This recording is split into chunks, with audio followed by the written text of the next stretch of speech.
Hey, welcome to Fathering Our Future, the podcast for dads. I'm Anthony Vandagriff, and I am not the perfect dad. But every day I am trying to be better. And in fact, I want to share a story with you today about how I am trying to be a better dad. Something happened between me and my son.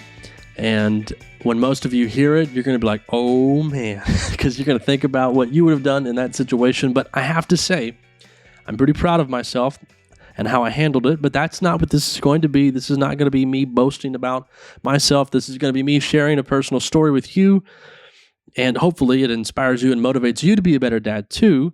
But I am going to extract 3 principles that I want you to take with you in your quest to be a better dad every single day, because it's not just about me doing it, and it's not just about you doing it by yourself.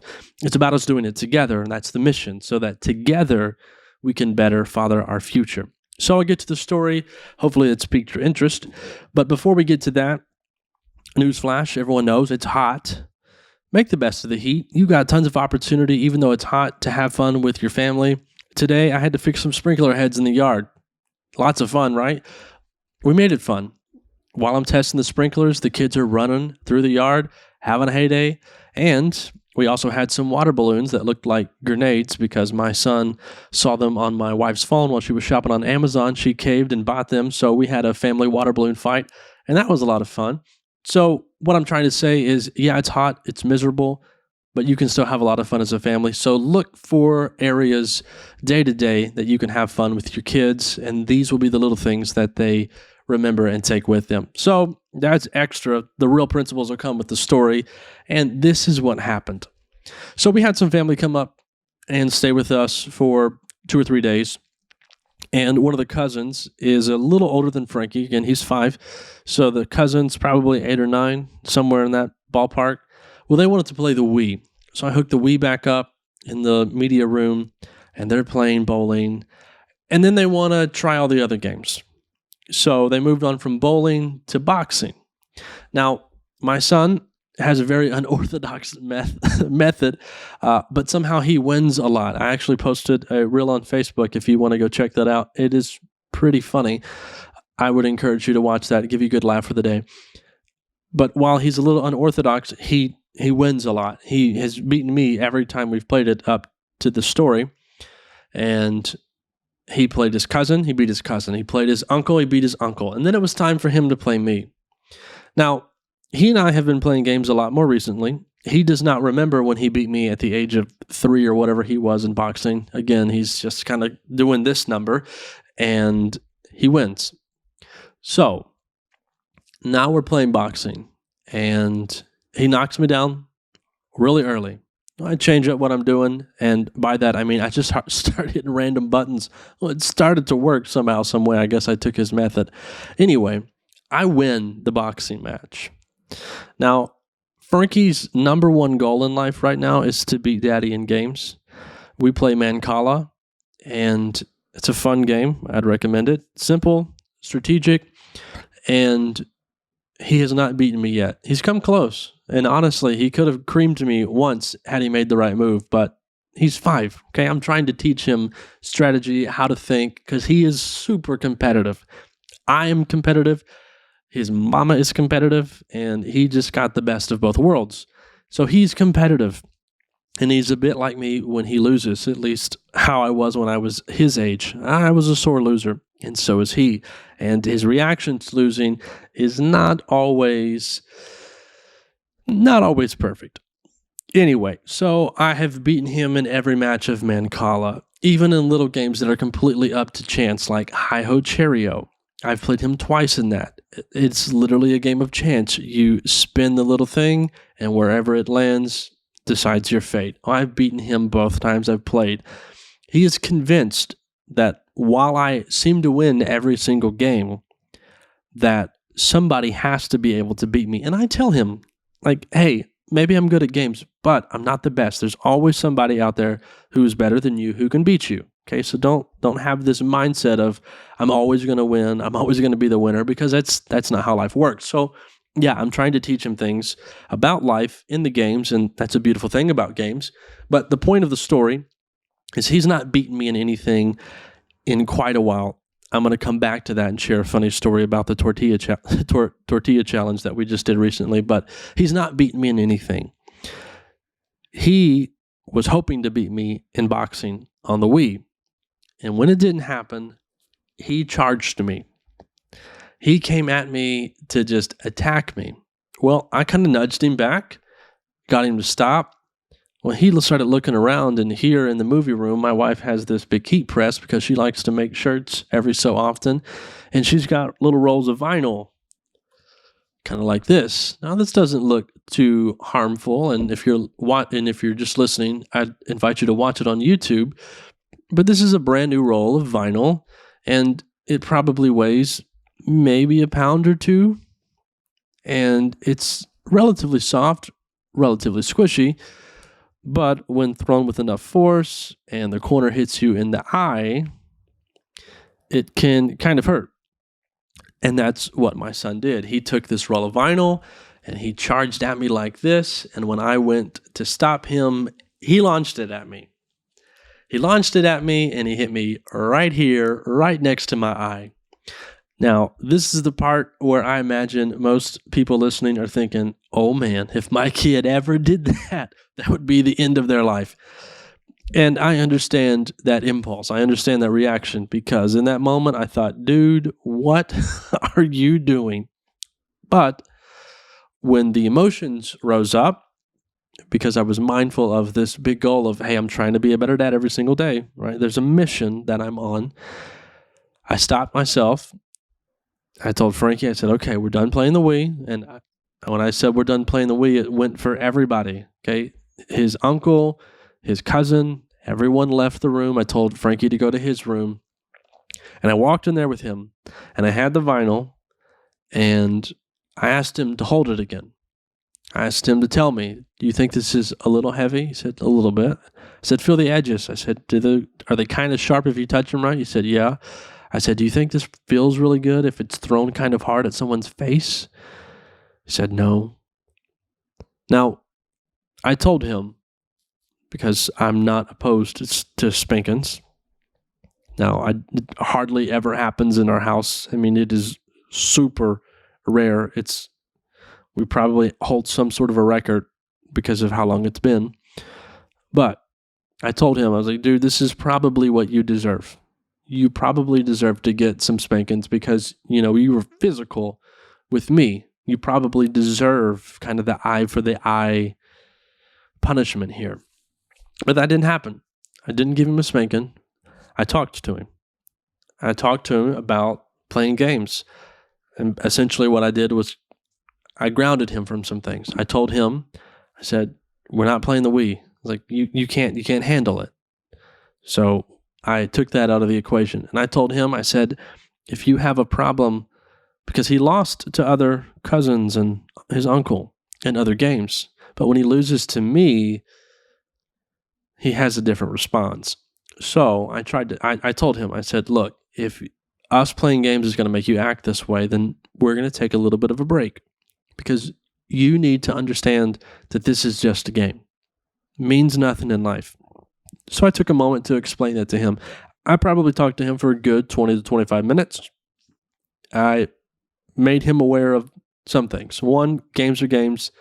They don't mean anything. There's no reason for you to act this way when you lose. When you lose, there's always a lesson to be learned so that you can take that lesson and then eventually win.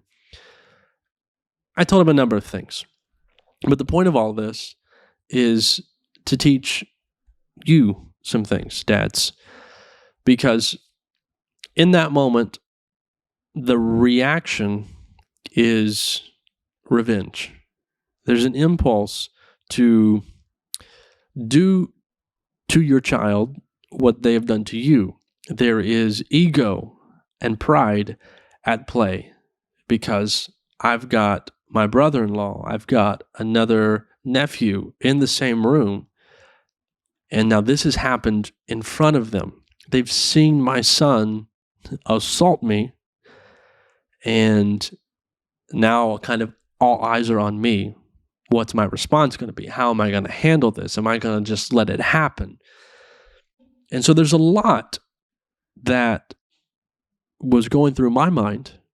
There was a lot that was kind of taking place in the room, and I had some options. I know a lot of people might have handled the situation right then and there. It would have just been, here's your whooping, don't you ever do that, raising the voice. And am I innocent of those things? No. There are times I raise my voice, and honestly, I know I've talked about it with other guests on the podcast before, but there's something about, as a dad, dealing with a son that it just pushes the button a lot easier. Again, I think it probably goes back to the concept of, I've been there, I've done that, I've learned lessons. As a man, I want you to learn these lessons. And we forget that they're young. We forget that they're kids. And we're trying to impose this adulthood masculinity on our children when they're just boys. That's another thing that we've got to be mindful of. But in this situation, how I handle things, there's 3 things that I want you to think about, give some thought to. The first thing is the power of communication. Now, yes, I could have given in to my impulse and to my emotional reaction in the moment, and I could have just reciprocated to him what he did to me. I could have done that. But if you're thinking to yourself, man, I would have just whooped my kid and I would have told him that you don't do this. Okay. I understand why you would want to do that, especially in the moment. But what we fail to realize sometimes is that when we just tell our kids no, we still don't make clear to them what they ought to do. They know that they should not do that, but what are they supposed to do? You've not given them any clear direction on what they're supposed to do. I think back to A Faithful Father, an episode that I did a couple weeks ago. We define faith as not doing something. And I used the analogy of, what if I told you that running is not walking? And I asked you to go from A to B and don't run. Well, you wouldn't walk, but you could jump, you could slide, you could crawl, you could do a number of different things. And that's the point. When we don't specify what they need to do, how they need to handle a situation, how they need to think, what they need to do with their emotions, when we don't give them the direction that they need, we haven't really accomplished anything. And there's power in communication. And this is why I took 25 minutes. It was time for us to have dinner, but I took our 25 minutes and I talked to my son and I made sure that he understood some things.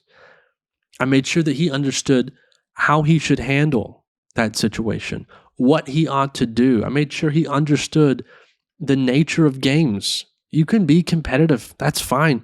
That's a good thing. I want him to be competitive. I'm glad that he is, but he needs to know how to handle and navigate that competitive nature that he has. So we accomplished a lot in our conversation because there is power in communication. He learned from me what things he ought to be doing, the things that he needs to do, the things that he should be doing. It wasn't you don't do this, you don't throw this at your dad's head, you don't physically abuse people when you lose. It was, this is how you ought to handle things. So that's a lesson that I think we need to learn. There's kind of 2, I guess, in that. 1, the power of communication. But inside of that concept, specifying what is right. Your kids need to know what is right to do, what they ought to do. And that's one thing that is up to us. So let's take that as principle number 1, power in communication. And what I'm pinpointing with communication in this instance is specifying right, specifying what is good. The second thing that I want you to extract from this is mindfulness. I state every time I start a podcast that I am trying to be a better dad every single day. I'm not a perfect dad. I understand that. I will never be a perfect dad. I acknowledge that as well. But I can be a better dad, and I can be a better dad every day. And so can you. But if we are not mindful of that, if we're not thinking about that, then it's not going to be on the radar. It'd be very easy if I was not trying to be a better dad to just be reactive and impulsive and to physically assault my son as he has physically assaulted me. And then that makes me no better. That makes me not an example because he's already doing what I'm doing. So he's already reached his goal. There's no further need for him to develop beyond where he's at because he's just like his dad. That's one thing that we have to remember. We're setting a bar for our children. Now, while we don't need to set it beyond what we ourselves can actually obtain and try and make them go further than us, that's another discussion for another day. We also need to be realistic in where we do set it and that we actually do set it so that our kids have something to aspire to, that they know this is attainable. If daddy can do it, I can do it. So when you just act like a child, you accomplish nothing. But you have to be mindful. You have to be mindful of the fact that there's a greater cause, that there's a greater game that you are playing. And that is not just the moment that you exist in, but the long run, the long game of if I can be a better dad every single day, and I can instill principles and good qualities and traits in my children, then I can make them an individual that's going to go out and impact other people and going to be a standout citizen in their community. And if enough of us can do that, then we change the future. We leave a positive impression on the world. That's what we're doing, men. We are fathering our future by being better dads every single day in our homes. That's what we're doing with our children. And when all of these children go off into the real world, there's going to be an impact. There's going to be a difference. So that's what we're doing. So you've got to be mindful of the greater good that's at stake. Be mindful of what's going on. Principle number 2. But here's principle number 3, and here's the one that I really want you to get today. You have to be in control of you. It's one thing to be mindful, but mindfulness without control does nothing. It's like potential. Someone can be super talented in an area, have a ton of potential, but if you don't actually work on the craft, the potential takes you nowhere. Potential alone is worthless. It takes practice. It takes discipline. It takes dedication. It takes working on your craft or your talent. Maybe you're ahead of the curve. It doesn't matter. Other people will pass you up if they put in the work. So here's what I mean by being in control. You know right from wrong, but you still have the ability to choose the wrong thing to do. There are people who are addicted to cigarettes. Everybody knows that cigarettes are not good for you. Now, if you do it, if you smoke, I'm not condemning you, but you know that you're just hurting your body. You know that it's not good for your lungs. You know that you're putting yourself at risk for cancer. You know the bad side effects of smoking cigarettes. You are aware of these things. Everybody is. But there are still a number of people who make the decision to smoke. Even though they know it's not good, even though they know it's bad, they still make the decision to do it because they're addicted. They're not in control. And this is what I want you to take today, is that you have to be in control of yourself. You have to be in control of you. Because if you're mindful of all these things, if when my anger and temper started to manifest itself after I got smacked in the face by my 5-year-old son in the front, in the midst, in the presence of my nephew and my brother-in-law, I could have completely given in to the impulse. But what good does that do? If I thought in my head, you know what, I need to be a better dad. I don't need to do this. This isn't going to do it, but I'm really angry. I'm going to do it anyway. You've accomplished nothing. Mindfulness in that case has done nothing. You've just thought about it and then said, I don't care. And you've done, and honestly, that's probably worse than not being mindful of it and just doing what you do. When you know what you should be doing and you still make the conscious decision to not do it, think about it. These are the things and these are the principles that I want you to take out of this. Again, there's some things that in hindsight I probably could have said differently. Probably could have phrased some things differently. I was not flawless in how I handled this situation, but I didn't allow my emotions to overcome myself.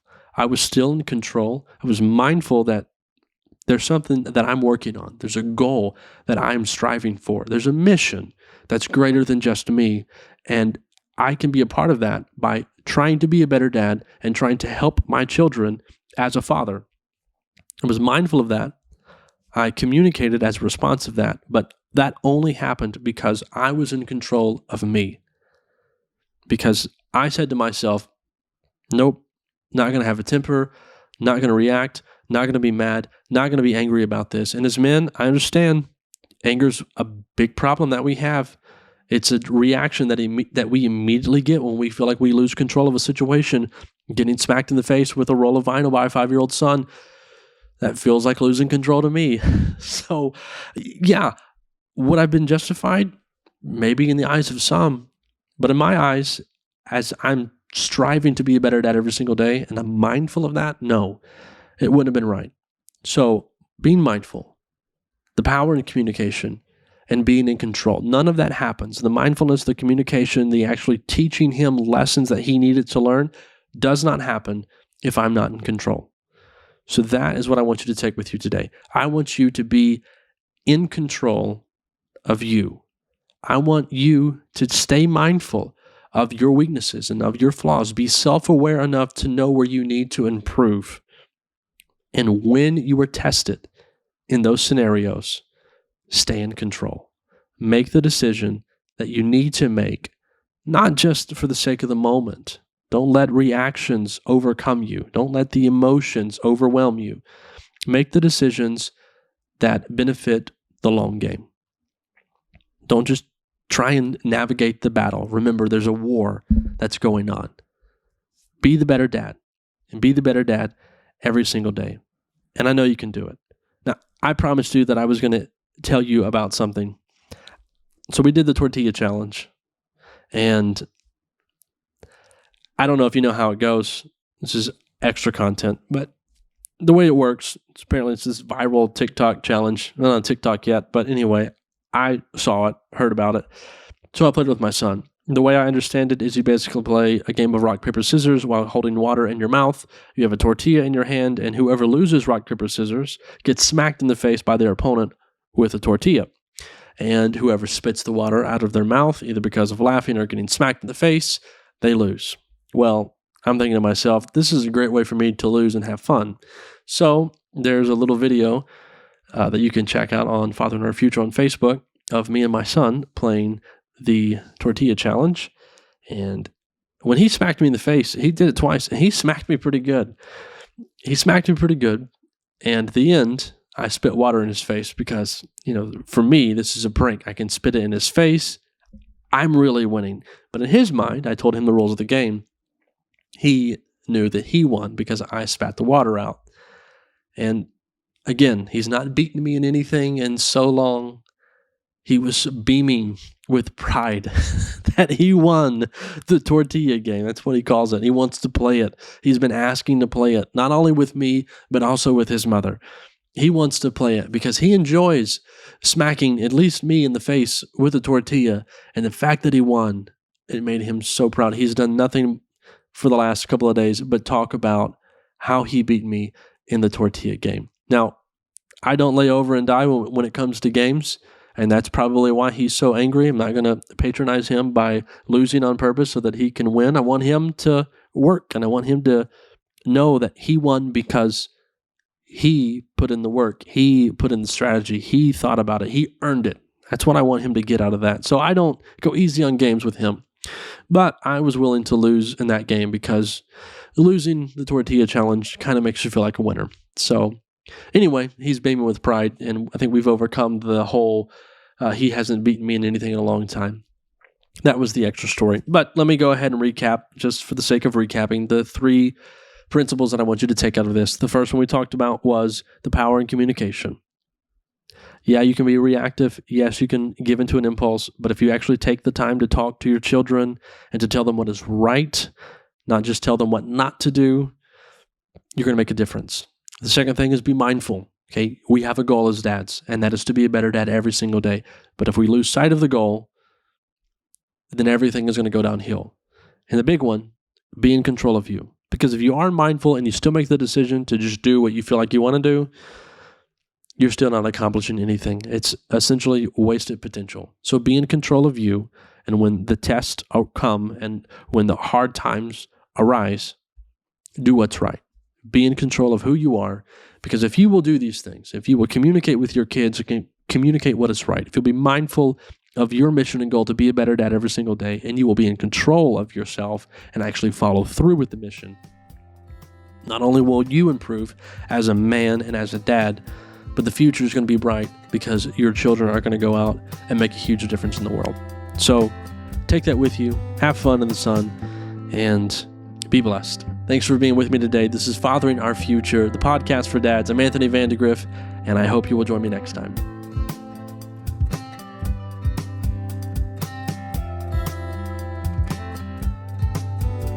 Hey, thanks for watching today's episode. I hope it has blessed you and challenged you to strive to be a better dad every day. And if you'd like more great content like this, just subscribe to the channel. Also, if you think dads are valuable and essential to the family, consider supporting this effort. Just go to fatheringourfuture.com and click support. Every contribution helps, and it's greatly appreciated. Thank you for being a part of Fathering Our Future.